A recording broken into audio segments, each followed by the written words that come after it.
Labor Day is a federal holiday in the United States celebrated on the first Monday in September to honor and recognize the American labor movement and the works and contributions of laborers to the development and achievements of the United States. The three-day weekend it falls on is called Labor Day weekend.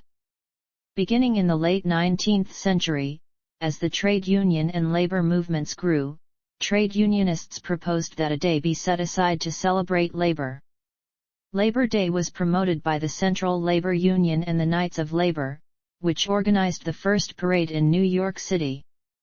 In 1887, Oregon was the first state of the United States to make it an official public holiday. By the time it became an official federal holiday in 1894, 30 states in the U.S. officially celebrated Labor Day. Canada's Labor Day is also celebrated on the first Monday of September. More than 80 other countries celebrate International Workers' Day on May 1, the ancient European holiday of May Day. May Day was chosen by the Second International of Socialist and Communist parties to commemorate the general labor strike and events leading to the Haymarket Affair, which occurred in Chicago May 1–May 4, 1886. History. Origin. Beginning in the late 19th century, as the trade union and labor movements grew, diverse groups of trade unionists chose a variety of days on which to celebrate labor. In the United States, a September holiday called Labor Day was first proposed in the early 1880s. Alternative accounts of the event's origin exist.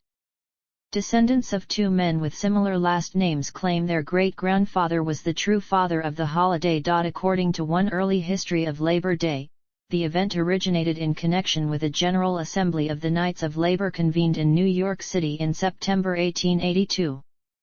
In connection with this clandestine Knights Assembly, a public parade of various labor organizations was held on September 5 under the auspices of the Central Labor Union of New York.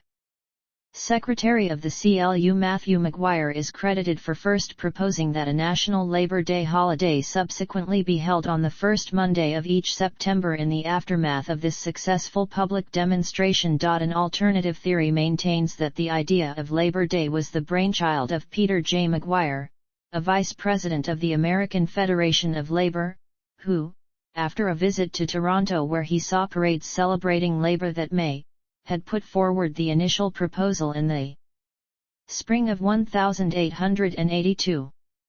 According to McGuire, on May 8, 1882, he made a proposition to the fledgling Central Labor Union in New York City that a day be set aside for a general holiday for the laboring classes.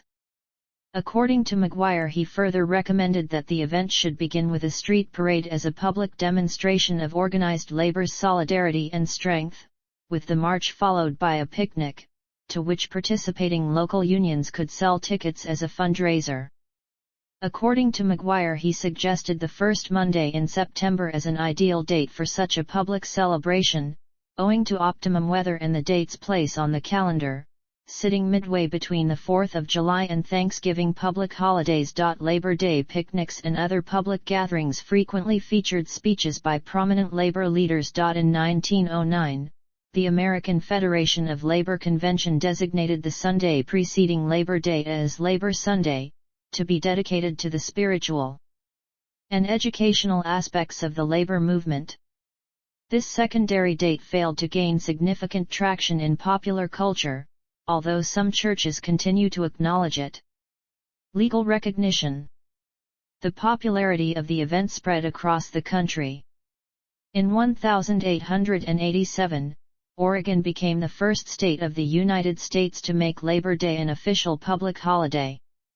By 1894, 30 U.S. states were already officially celebrating Labor Day. In that year, Congress passed a bill recognizing the first Monday of September as Labor Day and making it an official federal holiday. President Grover Cleveland signed the bill into law on June 28. The federal law, however, only made it a holiday for federal workers. As late as the 1930s, unions were encouraging workers to strike to make sure they got the day off. All U.S. states, the District of Columbia, and the United States territories have subsequently made Labor Day a statutory holiday. Labor Day versus May Day. The date of May 1 emerged in 1886 as an alternative holiday for the celebration of labor, later becoming known as International Workers' Day. The date had its origins at the 1885 convention of the American Federation of Labor, which passed a resolution calling for adoption of the 8-hour day effective May 1, 1886. While negotiation was envisioned for achievement of the shortened workday, use of the strike to enforce this demand was recognized, with May 1 advocated as a date for coordinated strike action. The proximity of the date to the Bloody Haymarket Affair of May 4, 1886, further accentuated May 1's radical reputation. There was disagreement among labor unions at this time about when a holiday celebrating workers should be, with some advocating for continued emphasis of the September March and picnic date while others sought the designation of the more politically charged date of May 1. Conservative Democratic President Grover Cleveland was one of those concerned that a labor holiday on May 1 would tend to become a commemoration of the Haymarket Affair and would strengthen socialist and anarchist movements that backed the May 1 commemoration around the globe. In 1887, he publicly supported the September Labor Day holiday as a less inflammatory alternative, formally adopting the date as a United States federal holiday through a law that he signed in 1894. Since the mid-1950s, the United States has celebrated Loyalty Day and Law Day on May 1. Unlike Labor Day, neither are legal public holidays and therefore have remained relatively obscure. Loyalty Day is formally celebrated in a few cities, while some bar associations hold Law Day events to celebrate the rule of law. Unofficial end of summer. Labor Day is called the unofficial end of summer because it marks the end of the cultural summer season. Many take their 2-week vacations during the 2 weeks ending Labor Day weekend. Many fall activities, such as school and sports, begin about this time. In the United States, many school districts resume classes around the Labor Day holiday weekend. Some begin the week before, making Labor Day weekend the first 3-day weekend of the school calendar, while others return the Tuesday following Labor Day. Many districts across the Midwest are opting to begin school after Labor Day. In the U.S. state of Virginia, the amusement park industry has successfully lobbied for legislation requiring most school districts in the state to have their first day of school after Labor Day, in order to give families another weekend to visit amusement parks in the state. The relevant statute has been nicknamed the King's Dominion Law after one such park. This law was repealed in 2019. In the U.S. state of Minnesota, the state fair ends on Labor Day. Under state law, public schools normally do not begin until after the holiday. One reason given for this timing was to allow time for school children to show 4-H projects at the fair. In U.S. sports, Labor Day weekend marks the beginning of many fall sports. National Collegiate Athletic Association teams usually play their first games that weekend, and the National Football League traditionally play their kickoff game the Thursday following Labor Day.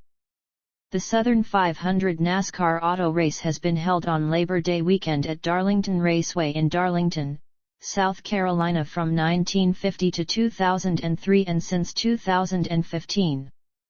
At Indianapolis Raceway Park, the National Hot Rod Association hold their finals of the NHRA U.S. Nationals drag race that weekend.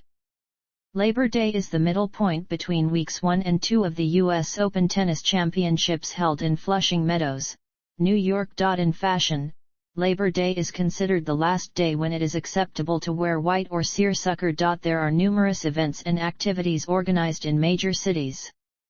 For example, New York offers the Labor Day Carnival, and fireworks over Coney Island. In Washington, one popular event is the Labor Day concert at the U.S. Capitol featuring the National Symphony Orchestra with free attendance. Labor Day sales. To take advantage of large numbers of potential customers with time to shop, Labor Day has become an important weekend for discounts and allowances by many retailers in the United States, especially for back-to-school sales. Some retailers claim it is one of the largest sale dates of the year, second only to the Christmas season's Black Friday.